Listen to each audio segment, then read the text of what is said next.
لمجموعون إلى ميقات يوم معلوم.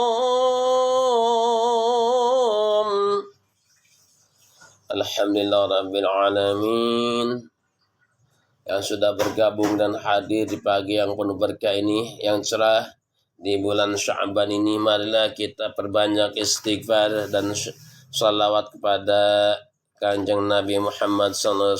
Banyak istighfar agar kita mendapatkan ampunan dari Allah Subhanahu wa taala dan mendapatkan syafaat dari Kanjeng Nabi kita, yaitu Nabi besar Muhammad sallallahu alaihi wasallam. Dan mudah-mudahan kita diberikan kebahagiaan dunia dan akhirat Allah Subhanahu wa taala, serta diberikan keberkahan, terutama itu berkah nikmat serta berkah nikmat iman serta nikmat Islam.